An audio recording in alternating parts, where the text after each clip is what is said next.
Bonjour et bienvenue dans le Buzz Télé Orange TV Magazine. Alors notre invité du jour qui est journaliste et peut-être d'une certaine manière abonné au Matinal.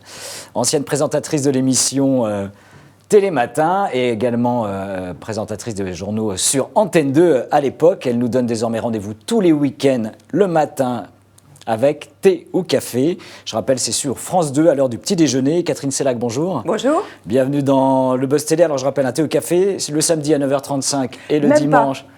Samedi à 10h désormais. À 10h désormais, Depuis quelques ça a rebougé. semaines. Oui. Le dimanche à 7h. Oui. Vous restez donc très très tôt, ça existe l'émission Mais vous depuis... savez que bientôt je serai en prime time.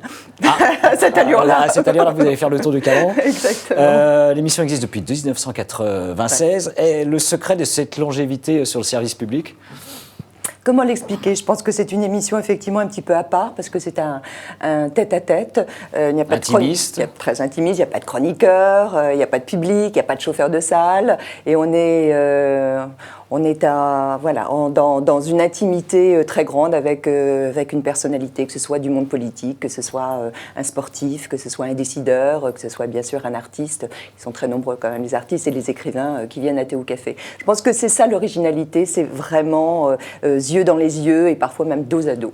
Oui, ce qui est une fameuse rubrique que vous avez initiée. Quel public a rendez-vous avec vous justement le samedi matin et dimanche matin? Alors c'est un public très différent, c'est intéressant. Sur les 2 jours. Oui, c'est-à-dire que comme il y a 3 heures de différence, puisque vous l'avez dit à 10h, donc le samedi et le dimanche à 7h, ce sont des téléspectateurs différents. Ceux du dimanche, ce sont des gens extrêmement fidèles à l'émission, depuis toujours.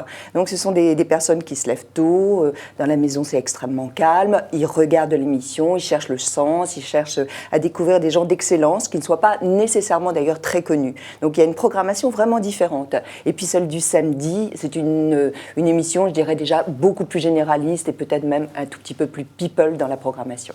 Alors vous ne l'avez pas dit, mais vous l'avez de certaine manière suggéré. Le principe de votre émission, c'est un invité unique avec lequel vous dialoguez et dans lequel vous essayez de rentrer un peu dans les coulisses, dans la vie intime. Qu'est-ce qui guide justement le choix des invités que vous recevez ?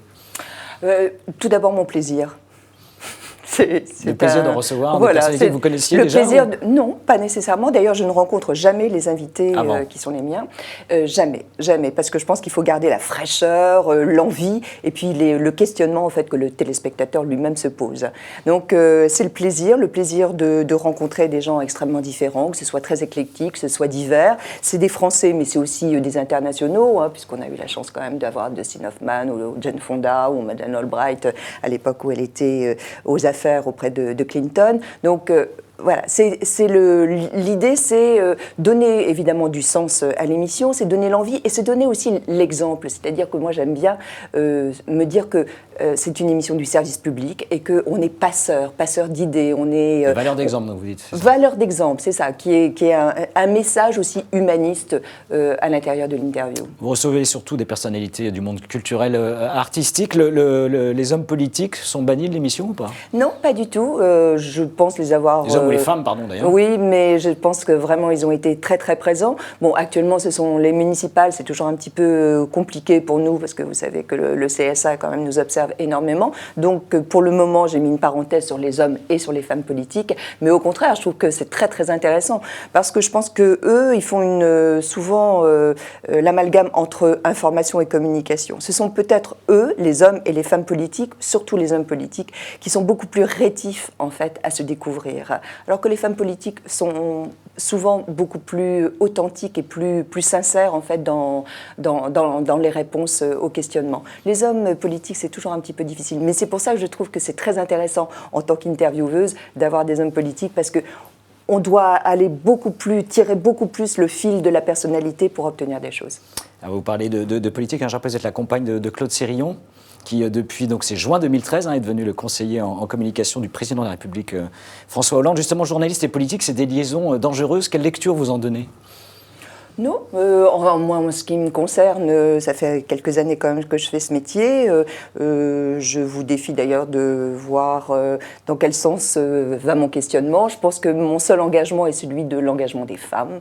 Ça, c'est certain, que je suis très partisane des femmes et que j'ai toujours, dans mon interview, toujours des questions, que ce soit aux hommes ou aux femmes, sur notamment, par exemple, les violences faites aux femmes. Je pose toujours des questions sur ce sujet. Au dos à dos, justement, souvent, j'ai j'ai eu des réponses tout à fait étonnantes sur Christophe Lambert, qui a pu me dire que lui, il a eu recours à une prostituée, que Nicolas Bedos a fait subir des violences aux femmes et qu'il le regrettait. Voilà, c'est exact. Je suis très militante envers les femmes, mais ça demeure vraiment à cette parcelle de la vie sociale. Certaines journalistes ont disparu de la scène quand même journalistique quand leur compagnon était un homme politique en exercice. Votre analyse justement, c'est vrai que moi, Claude Sérillon n'est pas ministre, on le rappelle, il est conseiller en communication. J'ai vraiment des invités avec lesquels je parle effectivement de l'intime, de leur personnalité. C'est un portrait et je ne leur parle pas de leurs convictions. Donc ça reste vraiment quelque chose du domaine, en fait, souvent d'ailleurs du privé. Et puis le parcours, n'oublions pas quand même que je parle beaucoup de l'enfance, du parcours.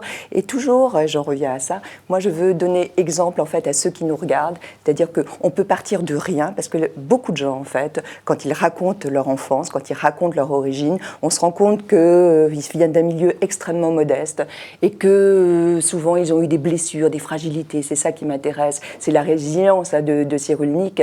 Et puis ils ont grandi. Et je pense que tout le monde, en fait, peut partir de rien et peut devenir quelque chose.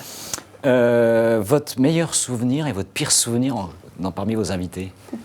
Moi, je n'ai pas vraiment de mauvais souvenirs parce que vous savez quand même qu'on fait un métier extraordinaire. Donc déjà, sans être trop naïve et trop angélique, je trouve que déjà d'avoir un invité à chaque fois, un invité qui a eu un parcours assez exceptionnel, moi je m'imprègne de ces gens-là. Donc les bons souvenirs, bien sûr, moi c'est ceux-là que je garde, parce que les mauvais souvenirs, il faut les effacer.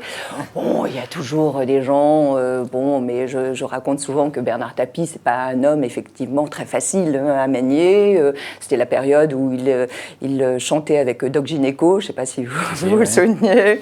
Donc il jouait le rappeur et dès qu'on parlait évidemment de son passé d'homme politique ou de ses problèmes avec la justice, l'entretien était un peu violent, extrêmement violent, avec un départ du plateau. Votre meilleur souvenir, s'il y avait un seul nom à retenir?